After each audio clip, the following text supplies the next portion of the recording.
Сәлем достар. Қайырлы күн дегім келеді. Жағдайларыңыз қалай? Менің айтып жүрген гороскопым дәл келіп жатыр ма? Қай жері сәйкес келіп жатыр, соны маған комментарийдің астына жазып кетсеңіздер екен. Сосын бадзи оқитын адамдар менің жекеме шықсаңыздар өте жақсы болар еді. Көп адамдар сұрап жатыр екен оқу жайлы. Менде бадзи оқулары бар. Жекеме жазсаңыздар болады. Енді близнецы, егіздер белгісіндегі адамдарға арналған гороскопты қабыл алыңыздар. 2 мартта жалпы барлығымызға новолуние жаңа ай туады. Бұл жаңа ай егіздерге 10-шы домға түсіп тұр. Ол сіздерге жұмысқа, жетістікке, карьераға, алдыңызға қойған мақсаттарыңызға жауап береді екен. Бұл ай сізге жаңа должность әкелуі мүмкін, жаңа статус әкелуі мүмкін. Немесе басқа отделға жұмысқа тұруыңыз ықтимал. Жалпы осы март айында сіздер белсенді боласыздар. Бизнес бастауға өте жақсы. Жаңа бизнес бастайсыздар. Екінші жартыңызды таба алмай жүрсеңіздер, кездестіресіздер.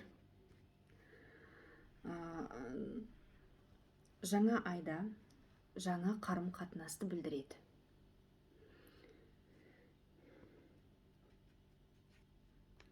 Егер жолдасыңыз бар болатын болса, некеде сақ болғандарыңыз жөн. Егер жаңа айда жұмысқа байланысты басқа жаққа көшуіңіз мүмкін. Немесе жолдасыңызбен ұрысып қалып төркініңізге кетіп қалуыңыз да ықтимал.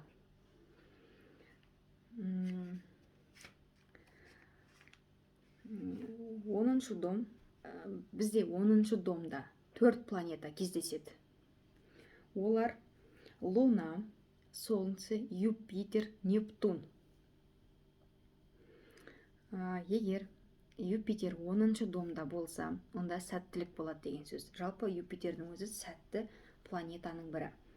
Ал Солнце деген ол сіз.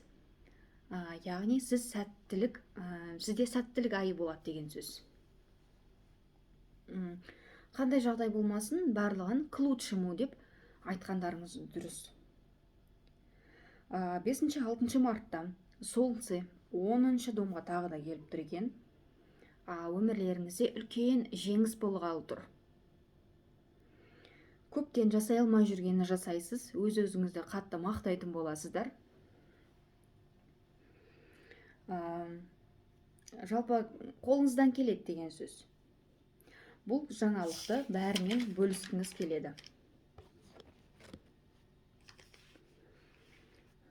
Содан кейін Солнце мен Юпитер тағы да кездесіп тұр екен.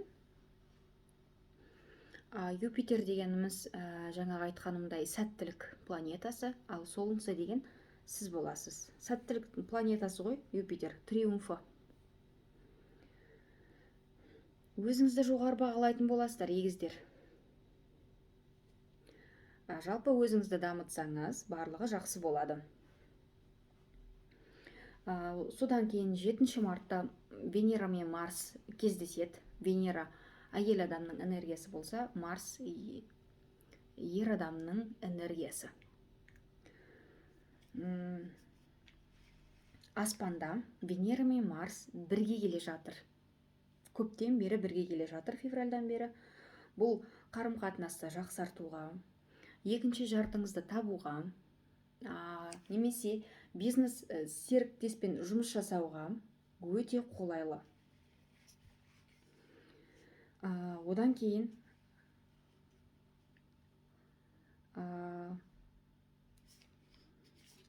сіздерге 7 марттан кейін 7 мартта бұл 9 домға келіп тұр екен.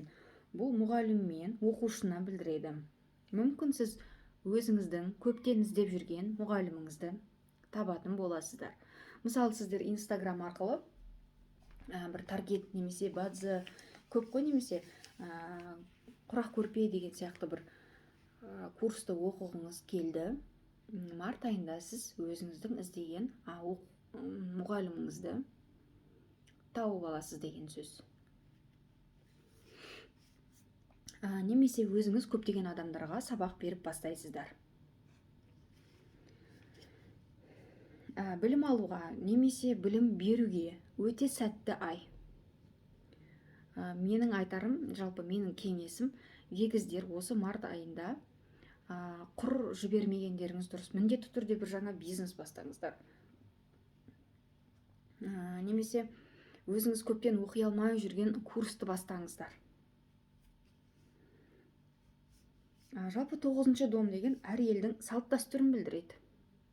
Шетелге саяхаттап келуге, немесе шет тілдерін меңгеруге өте жақсы кезең. Немесе басқа ұлттан достар тауып аласыздар. Жалпы 9 дом бізде тағы да публикацияға жауап береді. Публикация кітап жазуға, журналға, статья жазуға, немесе көптен жазып жүрген кітабыңызды шығаруға өте қолайлы кезең. Инстаграм арқылы да өзіңізді дамыта біліңіздер. Өзіңіз арқылы өзіңіз туралы пост жазсаңыздар болады. Мынаны істесем болады.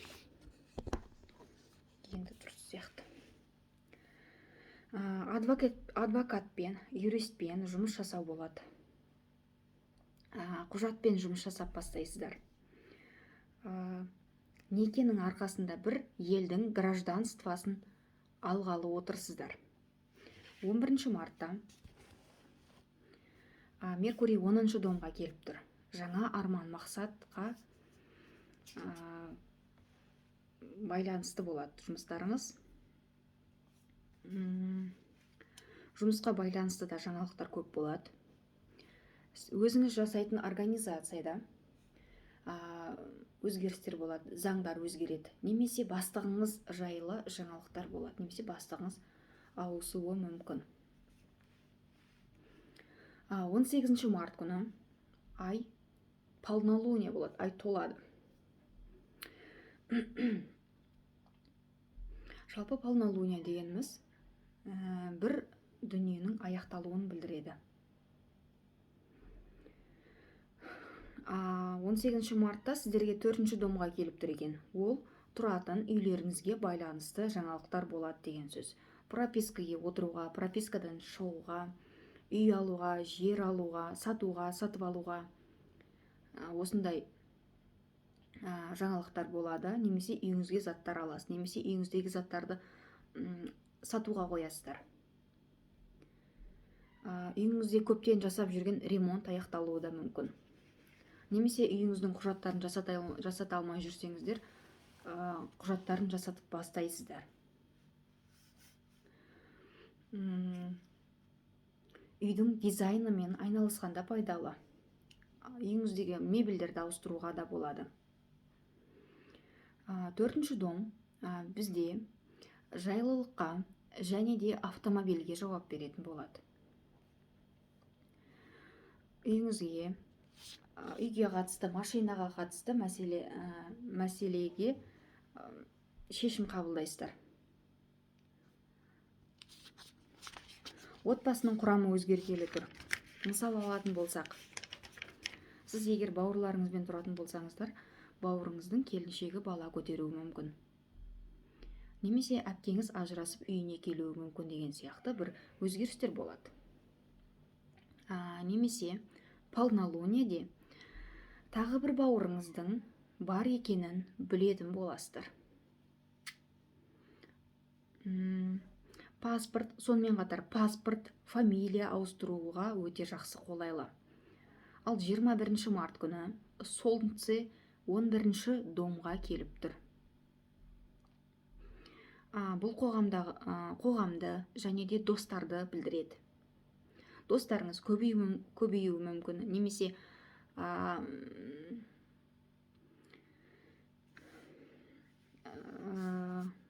кейбір достарыңызды кездестіріп қалуларыңыз да мүмкін, немесе жаңа достар пайда болады деген сөз. Өзіңізді қоғамда жақсы жағынан көрсеткендеріңіз абзал. 28 март күні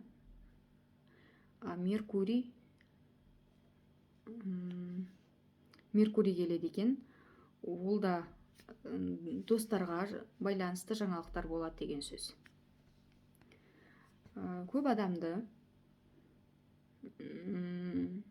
аузыңызға қаратасыздар. Яғни егер инстаграм арқылы жұмыс жасап бастасаңыздар, подписчиктеріңіз көбейеді, сіздерді тыңдайтын адамдар көбейетін болады. Жалпы лидер боласыз деген сөз. Жалпы ойланып, мен осы не ойлап жүрмін, мен қайдағы направление, қай жолмен келе жатырмын деген сияқты көптеген сұрақтар болады. Жалпы арман мақсатыңызды қайтадан ойланатын боласыздар.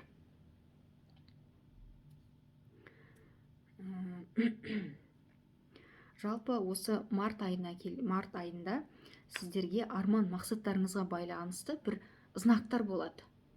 Мысалы, сіз көптен оқи алмай жүрген аспаздық курсына мысалы жеңілдіктер болуы мүмкін. Ал бірақ бұған дейін сіздің ақшаңыз жетпеді, қазір енді скидка болып жатқанда оқып алсаңыз өте жақсы болады. Осындай бір белгілер болады, скидка болуы мүмкін неше түрлі. Сол белгілерге мұқият қарап жүріңіздер. Айдың соңында өте жақсы жаңалық болады, аяғыңыз ауыр екенін естисіздер. Жалпы бар болыңыздар, бай болыңыздар, бақуатты болыңыздар.